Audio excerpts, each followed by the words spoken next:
Tukasani Dimelangi Sedi, hello everyone, and welcome to the one-on-one sessions with Gogo Musore, and I'm your host Gogo Am, giving you guys tips, lessons, and teachings on everything spirituality. Okay, today we're gonna do a Q&A video. I picked 6 specific questions that were posted on the comment sections, and I decided I'm gonna explain or rather answer these particular questions that were posted by you guys. Okay, now, so the first question was, can you in a relationship find that your ancestors chose someone different? Né? And since they chose someone different, will you be able to go against their wishes and change the person that you're with into the kind of person that your ancestors want you to be with? All right, so this in your ancestral partners is very complicated on its own, because the ancestors, they will usually choose for you someone that you wouldn't really like. And that's facts. And sometimes they can choose a partner for you whereas you're already in a relationship, and that complicates things even more. Okay, however, yes, there are processes that a person can take in order to make the ancestors accept the person that they are with, but these processes tend to not work all the time.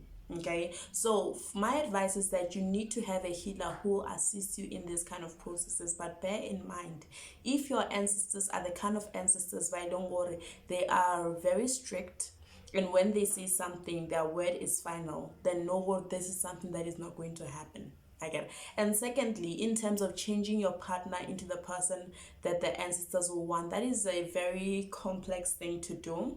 First of all, I don't believe in changing a person or making a person change to suit your own perspective or your ancestors' perspective. Everyone is who they are, and you need to accept the person for who they are.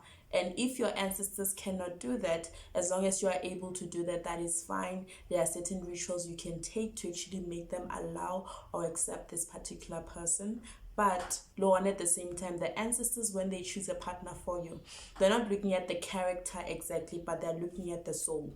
Okay, they're looking at the spirit of this particular person. For example, usually when the ancestors decide to choose a partner for a traditionally gifted person, sometimes, not all the times, they will choose another spiritually gifted person. Ne? Or they will choose someone or will be very accepting or understanding of the spiritual path that this person is supposed to take.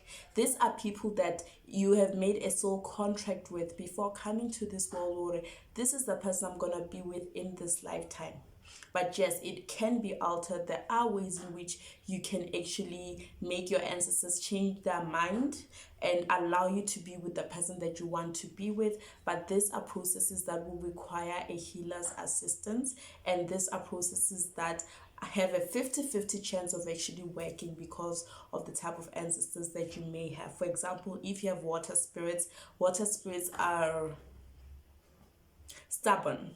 I'm just gonna say they're very stubborn spirits. So when they say something, their word is the final word, and it's hard to go against it in most cases. Okay, yeah, but I hope that actually answers your question fully. Number 2, does the Imbeleko ritual affect water spirits badly? Okay, so the Imbeleko ritual, what it is that this is a ritual where a person, usually a newborn or even an adult, is introduced to their ancestors traditionally.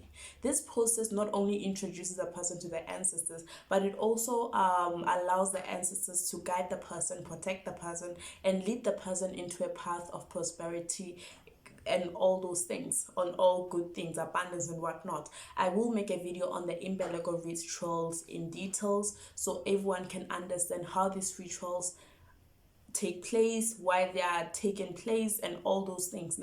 But to answer your question, no, the Imbeleko ritual will not affect your water spirits badly, because of the fact that the ritual on its own is the one that is supposed to unite the ancestors. Not really unite them, but introduce you to the ancestors. Have the ancestors accept you, or you are one of their own. Have the ancestors see that you are from their bloodline. So in a way, the Imbeleko ritual will actually help you a lot, especially if you're a spiritually gifted person. Maybe you have a water spirit or a Mguni spirit, whatever kind of spirit that you have. Once having done the Imbeleko ritual, based on your tradition. Understand or not everyone does the imbeleko ritual. It depends on your culture. But once you've done this particular ritual, then your ancestors will fully acknowledge you, and it will be a lot easier for you to get guidance from your ancestors on what to do and how to do it, regardless of what spirit you have. So no, it will not affect it badly. As a matter of fact, it is actually a good ritual to go through in order to make your things smooth sailing regarding your spiritual path. Okay. Question number 3: can you make a video describing divine bones? I put this on because I want to explain certain things. There are certain things that are very sacred. Even when I make videos, like there are certain videos that I've made back there, there are things that I didn't really go into details about because those are sacred things, sacred ancestral things, and the same applies with divine bones. Divine bones can only be taught to a person by a capella, and this capella has to be the capella assigned to the person by the ancestors. Randomly, I cannot just put my bones here and say, oh, this is what this bone means, this is what that bone means. It is not allowed, and unfortunately I will not be able to make any videos showing my bones or teaching you guys how to read divine bones and whatnot. I'm sorry about that, but you will need to have your capella do that if you're spiritually gifted. If you're not spiritually gifted, that is something that you may never really learn how to read them, in a sense. I feel bad. I feel really bad. I'm sorry. It's sacred. I can't teach you guys how to read divine bones. Number 4: what if the ancestors show you your capella before showing you the beads and cloths, or even showing you which spirits you have? Okay, so here's the thing, when the ancestors show you your capella, the capella will be able to see the beads that you're supposed to wear, the cloths that you need, and all the spirits that you have. Automatically, the ancestors will inform the capella as to how to evoke your ancestors and how to go through your spiritual awakening process. Because Loana, even if you're shown beads before you initiate, it's very rare for the ancestors to allow you to wear the beads before initiating, because it may be that thing where you might block certain ancestors in the process of wearing beads before you've entered initiation. Because the first step through initiation is a process where, Lord, they combine the ancestors, they join the ancestors. That way, even if, for example, you decide to wear only one bead, for example, I'm only wearing one bead, it's not giving me any problem, mainly because of the fact that my ancestors are joined, that my ancestors are working together. There's no ancestor that is left behind.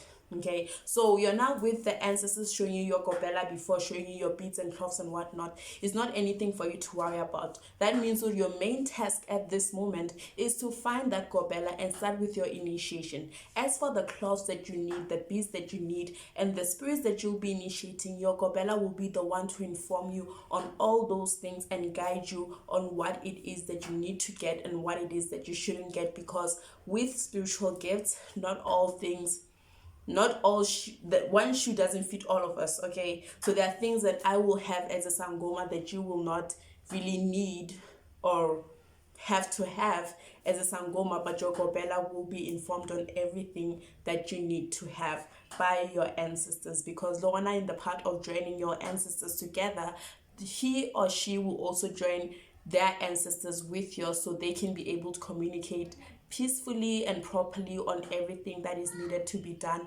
throughout your entire initiation. That includes the beads that you're supposed to wear, the cloths you're supposed to have, and the manner in which you're supposed to work at the end of the day. Okay. Another question is, why is it that when we are, for example, Botswana, do we take titles or use titles like Gogo or Sangoma? Okay, so the title Gogo, is the same as Gogo. It means grandmother. This is not really to talk about myself, but it's a way of acknowledging my ancestors, in a sense. It's a way of showing respect to the ancestors. So you're not really allowed, like, it's not really like you're obligated to say Gogo, because obviously Gogo is not like a Tswana term. You can say Gogo, Omkulu, or all those not Mkhulu Zulu. Why am I saying that? You can say Kuku or any other term that represents an elderly person. That is just a sign of showing respect. The same goes to Tokozani. Tokozani is a Zulu term of like greeting the ancestors of a person. So when a person comes to me and says Tokozani, they're not specifically greeting me, they're greeting my ancestors.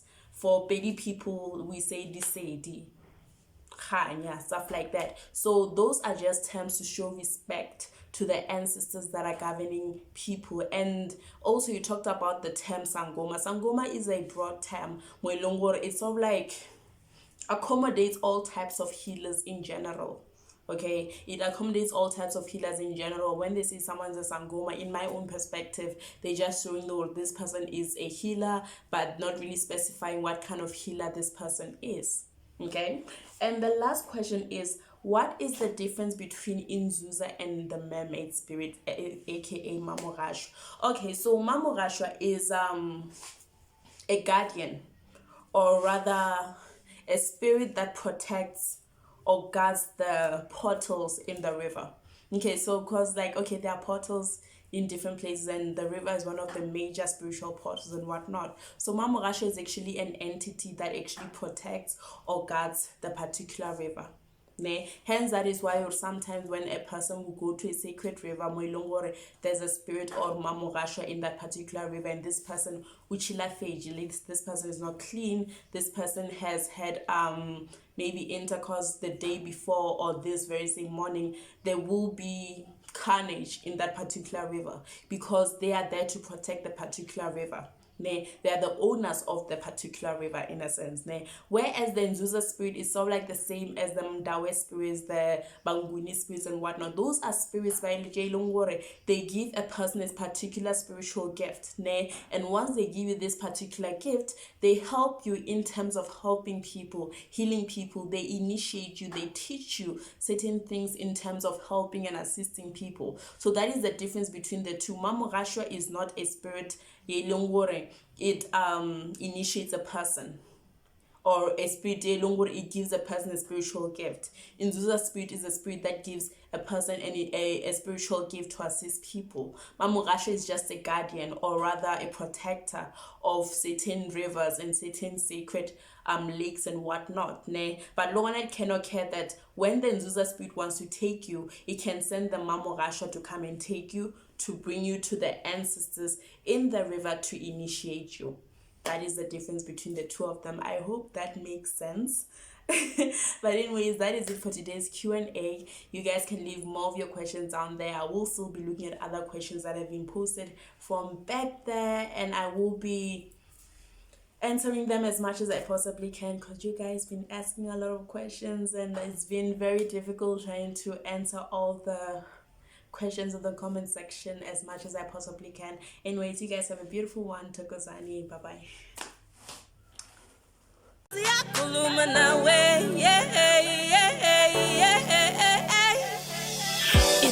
bye.